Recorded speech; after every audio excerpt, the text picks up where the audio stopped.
Assalamualaikum warahmatullahi wabarakatuh. Selamat datang di Ngomen, ngobrol sistem pengendalian manajemen. Kami dari kelompok 17. Kelihatan?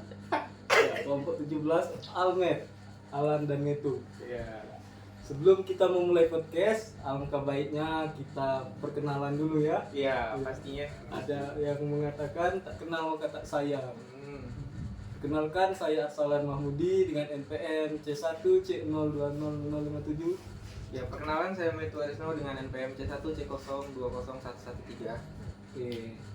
Jadi pada kesempatan kali ini kami akan membahas sesuai dengan judul podcast kita, yaitu sistem pengendalian manajemen. Nah, sebelum kita membahas lebih mendalam, alangkah baiknya kita bertegur sapa dulu. Iya, kita mengakrabkan diri dulu ya. Ya. Jadi apa kabar Alan? Alhamdulillah baik. Dengan Metu sendiri bagaimana? Ya, alhamdulillah saya baik juga. Jadi apa kesibukannya belakangan ini? Kesibukan sekarang ya seperti biasa, kita sebagai mahasiswa ya, Iya. terus belajar, jangan pernah puas, dan sebagai mahasiswa akhir tentu kita fokus pada tugas akhir kita, yaitu melakukan riset. Benar sekali. Bagaimana dengan itu? Ya, sama seperti Arsalan. Jadi karena kami berdua ini dari semester 7, jadi kami disibukkan dengan melakukan riset dan juga disibukkan juga dengan tugas-tugas dari mata kuliah yang lain. Ini contohnya. Oke, kita akan menemani kalian selama 1 semester, dan mulai kesempatan kali ini kami akan membahas bab 1. Ya. Langsung saja kita ke pertanyaan yang pertama. Seperti biasa, podcast kita akan mengobrol santuy dengan pertanyaan-pertanyaan yang akan membuat kalian lebih paham Iya. tentang sistem pengendalian manajemen. Yang pertama itu tentu saja kita ke dasarnya dulu ya, Betul? Ya, pasti seperti itu. Kita akan membahas tentang pengertian, definisi, dan juga mengenai deskripsi sistem pengendalian manajemen itu sendiri. Ya, betul sekali. Jadi saya ingin mengetahui pandangan pribadi seorang Metu Arisno. Apa sih itu sistem pengendalian manajemen? Silakan dijawab. Ya, sebagaimana kita ketahui, sistem pengendalian manajemen itu merupakan sistem yang dirancang untuk membantu manajemen dalam mengorganisir, mengarahkan dan juga mengontrol kegiatan operasional organisasi. Jadi tujuannya itu adalah untuk memastikan bahwa tujuan dari sebuah organisasi itu dapat tercapai secara efisien dan efektif. Nah, sistem pengendalian manajemen ini juga melibatkan proses perencanaan, pelaksanaan, dan juga pengawasan dalam organisasi. Juga ada sedikit tambahan dari saya, ketika kita berbicara soal sistem pengendalian manajemen, pasti tidak akan lepas dari pengukuran kinerja. Pengukuran kinerja dalam hal ini itu dapat dilakukan dengan menggunakan berbagai metode seperti pengukuran finansial dan juga non finansial.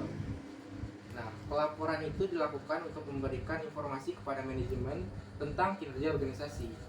Tindakan perbaikan juga dilakukan untuk mengatasi kelemahan yang diidentifikasi dalam sistem pengendalian manajemen dan untuk meningkatkan kinerja sebuah organisasi tersebut.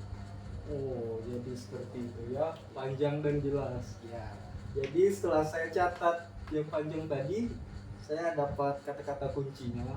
Jadi kesimpulan yang itu jawab tadi itu sistem pengendalian manajemen adalah suatu sistem yang terdiri dari berbagai elemen ya. Iya. Banyak sekali elemen-elemennya dan prosesnya saling terkait, saling benar sekali. berhubungan. Dan untuk mencapai tujuan organisasi yang efektif dan efisien. ya. Itu ya teman-teman, sudah bisa dipahami, yaitu pengertian dan definisi sistem pengendalian manajemen itu sendiri. Oke, kita lanjut saja.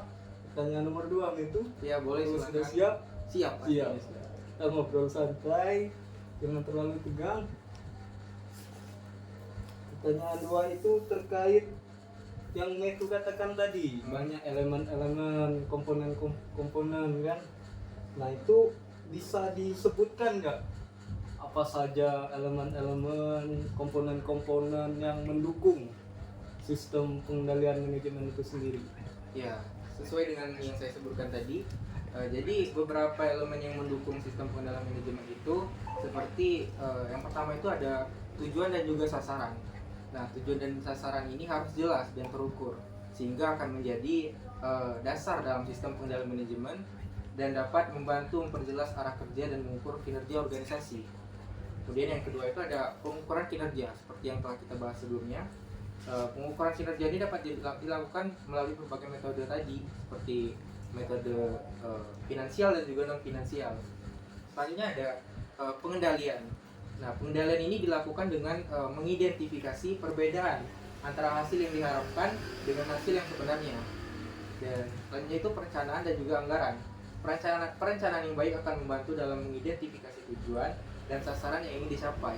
Sedangkan anggaran itu menetapkan alokasi sumber daya yang diperlukan untuk mencapai tujuan tersebut sehingga tidak berantakan gitu. Dan yang terakhir itu ada evaluasi dan juga umpan balik. Evaluasi dan juga umpan balik ini sangat dibutuhkan juga karena membantu untuk mengidentifikasi kekuatan dan juga kelemahan dalam pencapaian tujuan. Sedangkan umpan balik yang telah saya sebutkan sebelumnya itu akan memberikan panduan tentang tindakan perbaikan yang dapat dilakukan seperti itu. Betul sekali, itulah tadi pertanyaan nomor 2, sangat jelas dan panjang. Ya. Mungkin para penonton bisa memahaminya secara seksama dan perlahan. Kita boleh satu pertanyaan lagi? Oh, boleh. Biar- Saja. Ya, biar lebih bisa dipahami secara mendalam gitu. Oke. Kita lanjut ke nomor 3.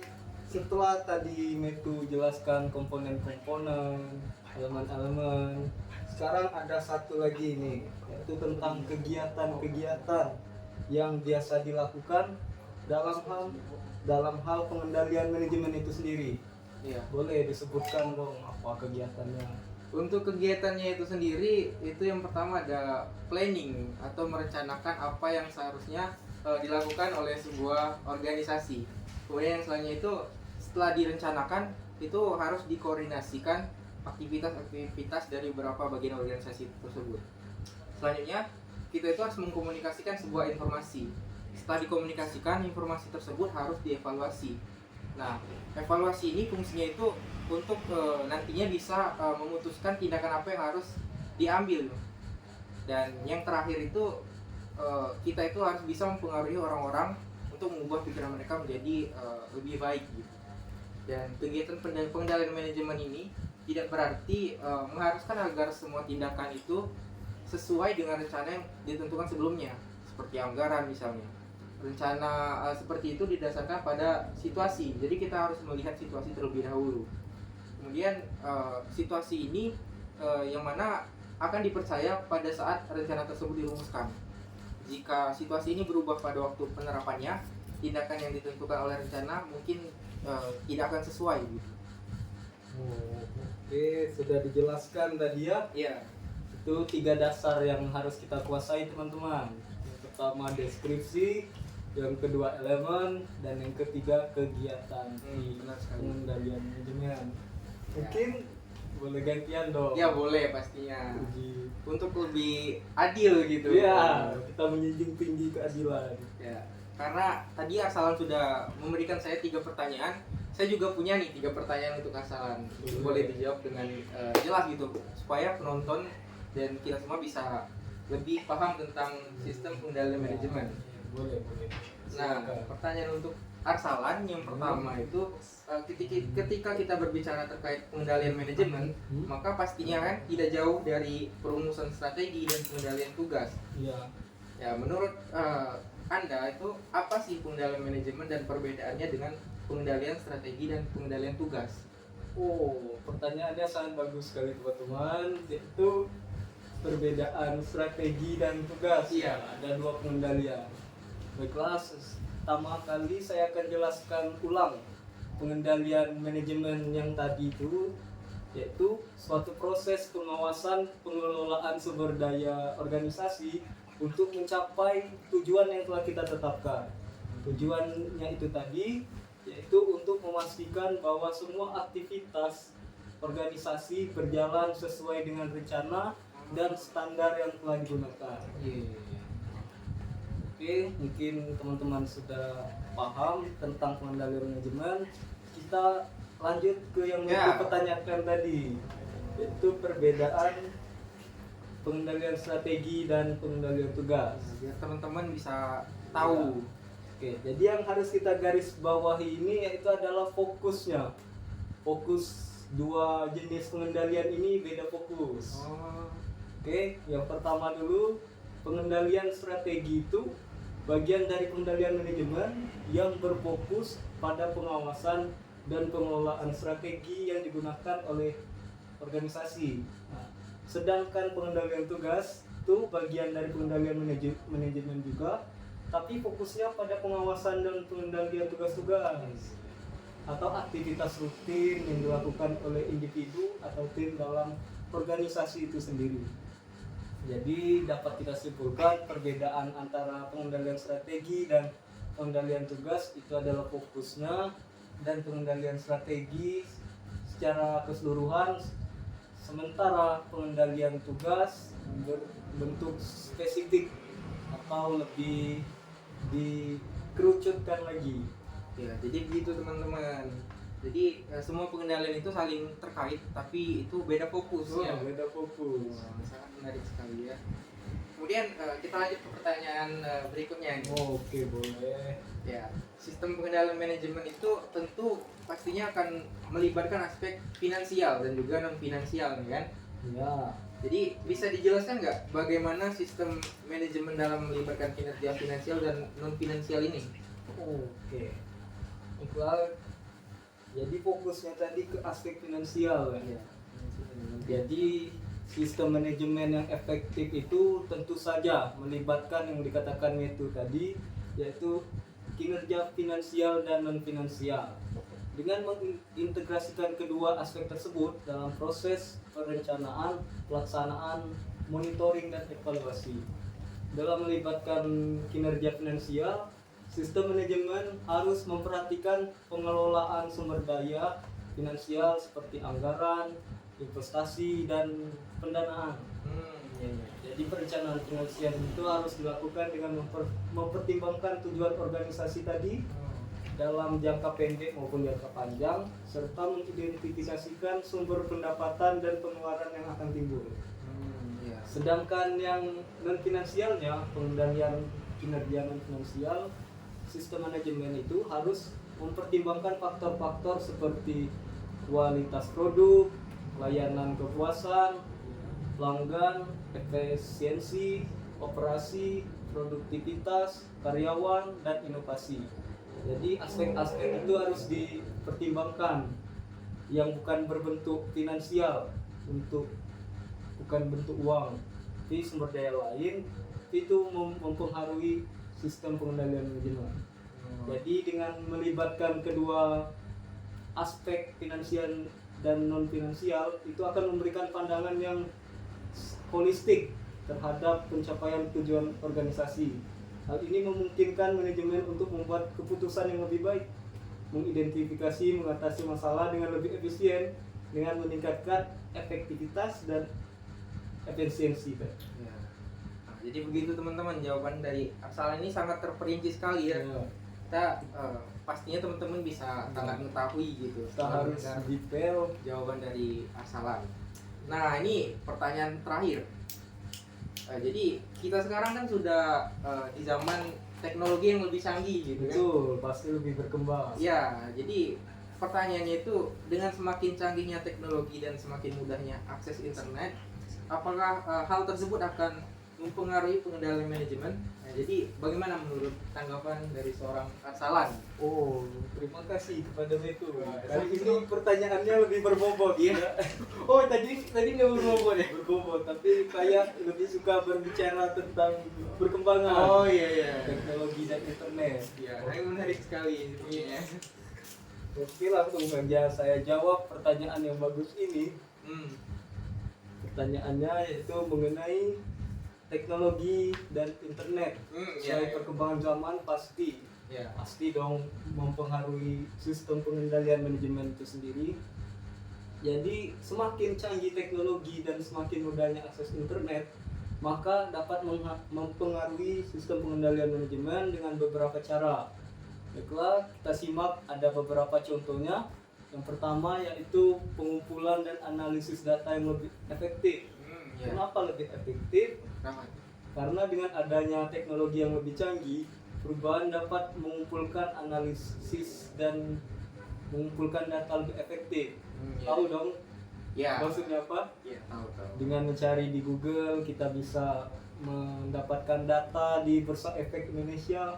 Dulu zaman orang tua kita mungkin susah ya. Ya, pasti susah karena Makanya. belum terlalu ini teknologinya belum canggih. Mungkin mereka ke perpus, belum bisa melihat secara online laporan keuangan Bursa Saham Indonesia. Nah, jadi seperti itu.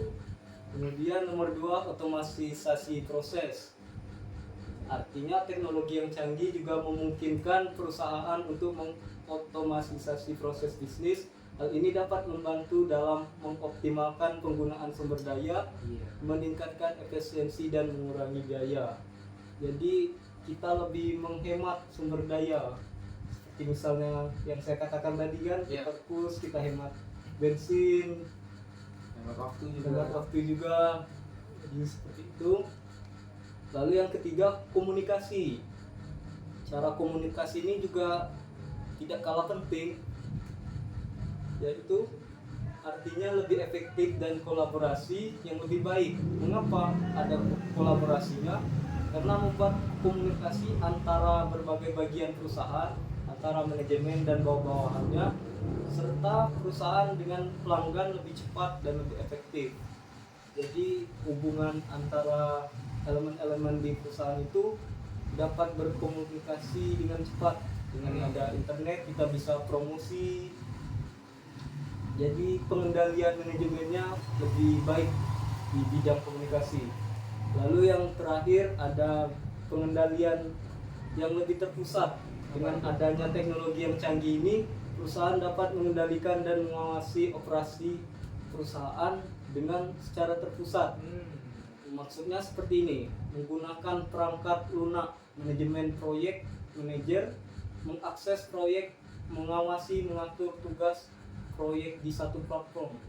Jadi nggak perlu lagi manajemen itu datang ke meja karyawan satu-satu, tapi dia duduk aja di meja dia, di depan komputer. Nah itu bisa kelihatan semua kerja-kerja para karyawan. Oh, jadi lebih mudah gitu. Lebih mudah. Itulah tadi cara-caranya.